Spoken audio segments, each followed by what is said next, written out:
Assalamualaikum warahmatullahi wabarakatuh. Bismillahi walhamdulillah wassalatu wassalamu ala rasulillah Sayyidina Muhammad ibn Abdillah wa ala alihi wa ashabihi wa man tabi'ah huda wa la hawla wa la quwwata illa billah. Al-Fatihah ala niyatil qabul wa tamami kulli sulim wa ma'mul wa ala salahi sya'an zahiran wa batinan wa annallahal karim yabtahu alaina futuhal arifin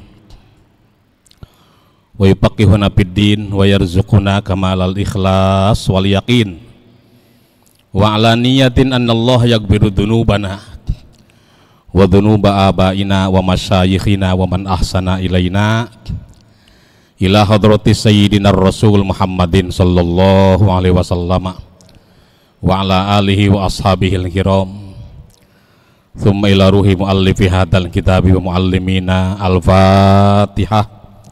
A'udzu billahi minasy syaithanir rajim. Bismillahirrahmanirrahim. Alhamdulillahi rabbil alamin arrahmanir rahim maliki yaumiddin. Iyyaka na'budu wa iyyaka nasta'in ihdinas siratal mustaqim siratal ladzina an'amta 'alaihim ghairil maghdubi 'alaihim waladdallin. Amin. Wa bisanadil muttasil ilal imamil muallif rahimahullahu ta'ala wa ada manab abihi wa bi barakati ulumihi bid daraini amin. Qala wahjuruhunna fil madaji. Ada ya? Halaman 60 paling atas yuk. Jadi kalau pengen paham secara jelas gini, harus dibaca dari ayat pertamanya supaya nyambung ya. Wallati takhafuna nusuzahunna fa'idhuhunna wahjuruhunna fil madaji. Nah itu. Terhadap para perempuan yang kalian mengkhawatirkan mereka berbuat nusuz gitu ya, istri-istri yang dikhawatirkan melakukan pembangkangan, tugas suami adalah menasehati mereka. Fa'idhuhunna, nasehatin, diberikan gambaran tentang bagaimana nusuz itu,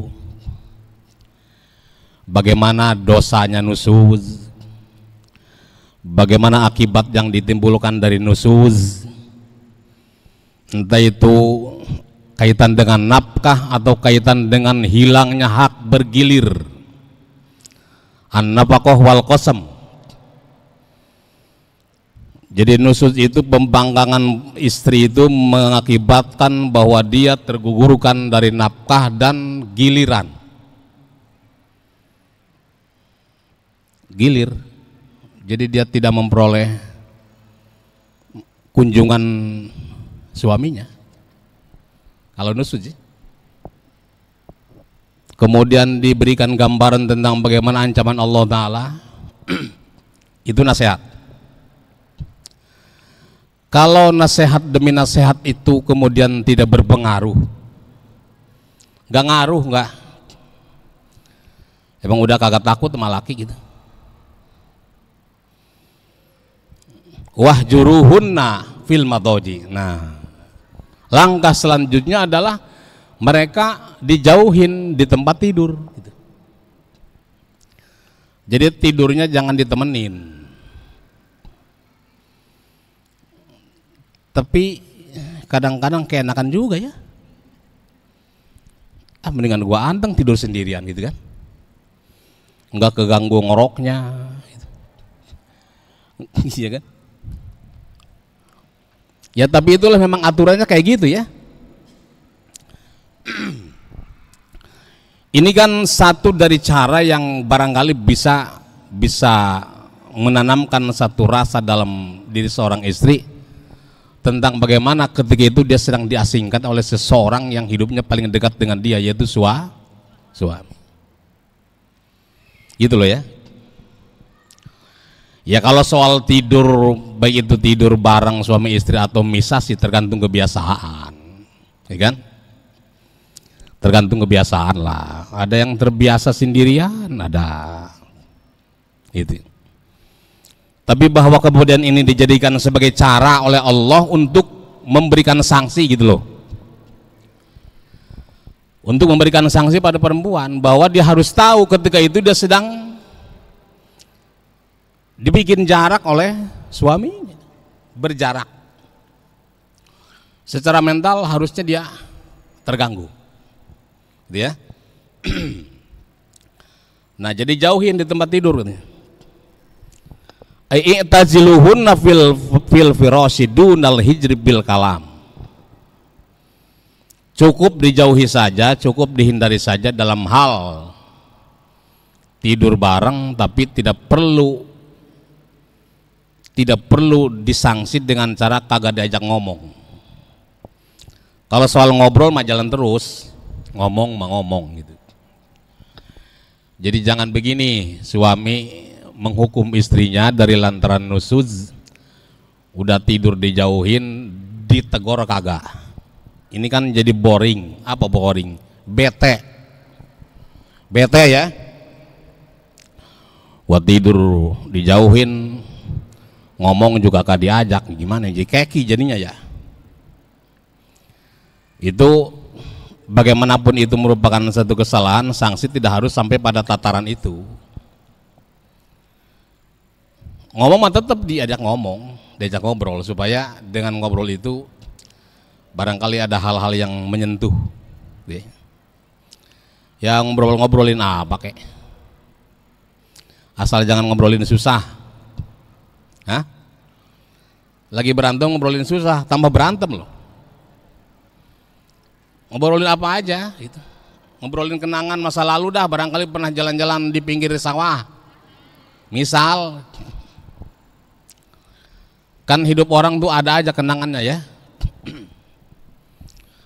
Jadi jangan sampai pada batasan hatta persoalan ngobrol pun gak diajak, jangan. Wala yadribuha li'annal hijrab asarun zahiron pitadi bin nisa. Termasuk jangan dipukul. Jadi bapak-bapak, tidak ada jalan bagi seorang suami untuk merasa diperbolehkan memukul istrinya dalam kondisi apapun, ya, kecuali memang kalau dipukul itu merupakan sesuatu yang secara pertimbangan akli lebih maslahat. Ada memperbolehkan loh ya, boleh dipukul lah dengan pukulan yang tidak melukai, jangan digamparin. Kalau digamparin nantinya ke DRT itu. Pukulan yang sekiranya bisa meninggalkan efek jerak, yang sekiranya bisa dibikin kapok, ya. Ini hanya untuk persoalan-persoalan yang menyangkut hak suami loh, tidak pada persoalan yang menyangkut hak Allah Ta'ala. Saya pernah sampaikan di sini, kalau ada seorang perempuan meninggalkan sholat, istri ninggalin sholat, suami wajib memerintahkannya, dan kalau juga dia tidak dengar, dia juga tidak bisa memukul istrinya. Kenapa? Karena itu kaitannya antara hak dia dengan Allah Ta'ala. Bahwa dengan menasihatinya saja sudah cukup gitu. Tapi kalau kaitan dengan hak suami nih, dia boleh memukul dengan pukulan yang tidak menimbulkan luka. Diajak tidur bareng nolak misalnya, itu boleh pukul. Kenapa? Itu hak adami. Tapi boleh, tidak harus lah. Boleh bukan berarti harus. Artinya kalau dia mau nih, boleh. Sentil lah misal. Ilokan mukul digambarin gimana sih? Ya kan? Sentil. Itu karena ada perbedaan antara hakullah dengan hak adami gitu. Persoalan yang menyangkut hak Allah itu memang dikemas secara mudah. Tapi kalau sudah kaitan dengan hak sesama, ini lebih sulit. Coba saya pikir, kita berdosa pada Allah Ta'ala. Ya cara minta maafnya tinggal langsung aja ke Allah gitu, ya kan? Tapi kalau berdosa dengan sesama, nggak bisa langsung ke Allah, tapi harus melalui sesama itu juga. Nah, catatannya kalau orang itu memaafkan, baru Allah mengampuni, gitu loh. Jadi langkahnya memang lebih rumit kalau kaitan dengan hak adami, termasuk dalam kaitan rumah tangga, gitu loh ya. Ini hak sebagai suami haruslah tidak berhenti untuk memberikan nasihat kepada istrinya dengan nasihat yang baik. Wadribuhunna darban ghair mubarrahin id ada darbu wa illa fala darba. Kalau setelah dipisahkan tempat tidurnya belum juga berubah, masih tetap melakukan nusuz, pembangkangan, ini langkah terakhir, silahkan dipukul dengan pukulan yang tidak menimbulkan luka. Kalau itu dianggap berfaedah, kalau dianggap bermanfaat, sehingga memungkinkan akan terjadinya perubahan sikap pada seorang istri. Kalau tidak, jangan. Ini kayaknya dinasehatin gak ngaruh, diberikan gambaran siksa enggak ngaruh, diberikan gambaran tentang akibat enggak ngaruh, dijauhin tidur kagak ngaruh, dipukul juga kayaknya enggak bakal pengaruh nih. Enggak usah dipukul. Ya buat apa nggak ngaruh tuh, ya kan? Ya selanjutnya terserah Anda gitu loh kira-kira ya. Karena Al-Quran memang menawarkan kayak gitu loh ya. Jadi walaupun semua keputusan ada pada laki-laki, hendaklah keputusan itu juga menjadi pertimbangan yang luar biasa, diawali dengan pertimbangan yang matang. Ada seorang sahabat mengadu pada Rasulullah Sallallahu Alaihi Wasallam. Ya Rasulullah, istri saya itu kalau ditoel sama orang noel lagi gitu. Hah? Ditoel sama cowok nih, dan noel lagi gitu. Kalau kata ada cowok ngegodain, hai, dia hai lagi gitu. Jadi berarti samanya ya. Artinya menggambarkan tentang seorang perempuan yang terlalu terbuka untuk persoalan kayak gitu kan. Apa kata Nabi? Kalau kamu cinta, pegang aja udah. Kalau kamu nggak suka, ya lepasin gitu, gitu ya. Tapi kalau kamu masih cinta, pegang. Dan semua yang terjadi atas istrimu resikomu gitu. Resiko dari sebuah rasa cinta yang dalam, gitu. Ya karena memang hidup itu mengandung resiko, gitu loh ya. Jadi Nabi juga nggak ujuk-ujuk bilang udah cerain aja perempuan begitu, ngapain sih, banyak gitu misalnya. Pasar malam juga banyak misal gitu, nggak ada begitu. Tapi dibawa pada sebuah tawaran dan pertimbangan. Kalau Anda merasa cinta, pegang aja tuh, artinya pelihara pernikahannya. Tapi kalau memang sudah tidak, ya lepas gitu loh ya. Makanya kalau ada seorang suami tidak menjatuhkan talak pada istrinya, itu pertanda memang dia cinta, pertanda dia cinta. Tapi kalau ada seorang istri mengajukan talak pada suaminya, pertanda dia akan kehilangan keberkahan dalam hidupnya. Hati-hati ya. Ini kaitan dengan kehidupan rumah tangga, terkait dengan hak dan tanggung jawab memang luar biasa, Bu. Ya. Wala yajuju darbu alal wajhi wal mahaliki bal yadribu darbal ta'zir. Wal aula lahu al apu bihlapi wali sabiyi pal aula lahu adamul apwi lianna darbahu litadib maslahatun lahu.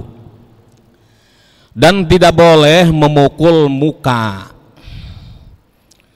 Jadi kalaupun seorang suami ingin memukul istrinya dari lantaran memberikan sanksi atas perbuatan nusudnya, tidak boleh memukul area muka. Muka boleh pakai bedak, pakai Garnier, pakai apa lagi tuh? Boleh ngelicin-licinin, ditonjokin lakinya jadi kayak petinju. Kagak boleh mukul muka, dan itu merupakan bagian dari ta'adub ya. Makanya ada gini, ada fatwa seorang ulama yang mengharamkan bertinju. Tinju itu katanya hukumnya haram. Kenapa? Sasarannya selalu muka, ya kan? Jadi diharamkan. Nah, terlepas dari itu, ini aturan bahwa seorang suami, kalaupun dia merasa harus memukul istrinya, hindarilah memukul bagian muka. Gitu. Karena muka merupakan area yang paling dijaga oleh semua orang. Gitu. Paling dijaga. Itulah maka kaitan dengan alat-alat kecantikan selalu terkait dengan urusan muka. Ya. Iya, karena paling dijaga. Wal mahaliki, dan tidak boleh memukul bagian yang rawan, yang bisa membinasakan. Bagian mana nih yang kalau orang dipukul bisa terjadi bahaya yang luar biasa? Itu jangan, harus dihindari. Gitu ya. Misal bagian dada atau satu kancing dari atas, itu urusannya ya, istilahnya ya. Bal yadribu darbat tazir, melainkan dia boleh memukul hanya untuk terkait dengan memberikan sanksi saja. Ya, untuk sanksi aja. Tapi wal aula lahu al abwu, sungguh pun begitu lebih utamanya seorang suami tetap memberikan maaf pada istrinya. Maafin aja. Sebab kadang-kadang kebaikan yang banyak suka hilang dengan kesalahan yang satu. Nakalnya sekali nih bini sama laki, itu ketaatan-ketaatan yang bertahun-tahun hilang, ya. Yang tiap hari nyuciin, yang tiap hari masakin, yang tiap hari menyusui anak kita anak laki-laki, kan kagak digaji itu. Istri nyusuin anaknya, itu kan bagian dari nafkah. Padahal nafkah tanggung jawab bapaknya, dibayar nggak? Kagak kan? Nah, kalau kita mikirnya ke situ-situ, untuk sebuah kesalahan istri, hendaklah buka pintu maaf yang seluas-luasnya. Gitu loh ya. Ya demikian juga ibu. Makanya ada penjelasan nanti. Baik suami maupun istri yang sama-sama sabar atas kejelekan pasangannya. Ini nanti akan menjadi seseorang yang dijanjikan sesuatu yang luar biasa oleh Allah Subhanahu wa Ta'ala. Itu jadi hubungan kekeluargaan atau rumah tangga kalau sudah sampai pada sama-sama sadar bahwa semua orang mungkin berbuat salah, ya kan? Semua orang mungkin berbuat hilaf. Nah, itu mesti dia akan membuka pintu maafnya. Apalagi kalau kita sadar nih, kita ini hanya akan mendapatkan sebesar apa yang kita jadikan perhatian kepada pasangan kita. Seorang istri hanya akan memperoleh sesuatu sebesar perhatian dia sama suaminya. Begitu juga seorang suami, gitu loh ya. Istri banyak ngurusin suaminya, dapatnya lebih banyak lagi perhatiannya. Biasanya gitu loh. Selalu ada yang dijadikan sebagai pertimbangan oleh Allah Ta'ala. Dan itu yang ngaturnya Allah Ta'ala loh. Yang ngaturnya Allah Ta'ala. Perhatiannya besar sama suaminya, dia perhatikan luar biasa sesuai dengan perhatiannya juga. Tapi kalau sudah kurang perhatian, nyuciin kagak, masakin kagak, menuntut lebih banyak, harus mikir harusnya, iya kan? Harusnya mikir. Jadi memaafkan dari semua hal yang ditawarkan dari model-model pemberian sanksi kepada seorang istri, justru malah lebih baik ketimbang kita harus menggunakan hak kita, hak suami untuk menghukum istrinya, ya. Jadi bagaimanapun adanya, kata maaf itu lebih hebat ketimbang yang lain-lainnya. Mudah-mudahan Allah Subhanahu wa taala memberkahi kehidupan rumah tangga kita semua. Al-Fatihah. A'udzubillahi minasyaitonirrajim. Bismillahirrahmanirrahim. Alhamdulillahirabbil alamin arrahmanir rahim maliki yaumiddin. Iyyaka na'budu wa iyyaka nasta'in ihdinas siratal mustaqim. Siratal ladzina an'amta 'alaihim ghairil maghdubi 'alaihim waladdallin. Allahumma anfa'na bima 'allamtana wa 'allimna ma yanfa'una warzuqna ilman yanfa'una. Allahumma barik fi dzurriyyatina wa la tadurruhum wa waffiqhum li ta'atika warzuqna birrahum waj'alna wa iyyahum min ahli ilmi wal khair wa la taj'alna wa iyyahum min ahli jahli was su'i wad dhair. Rabbana ighfir lana dzunubana wa liwalidina warhamhum kama rabbawna shighara wa li jami'il mu'minina wal mu'minat wal muslimin wal muslimat al ahya'i minhum wal amwat. Rabbana atina fid dunya hasanah wa fil akhirati hasanah wa qina adzabannar. Wa sallallahu ala sayyidina Muhammad wa ala alihi wa sahbihi wa sallama walhamdulillahi rabbil alamin amin. Wallahul muwaffiq ila aqwamit thoriq. Wassalamualaikum warahmatullahi wabarakatuh.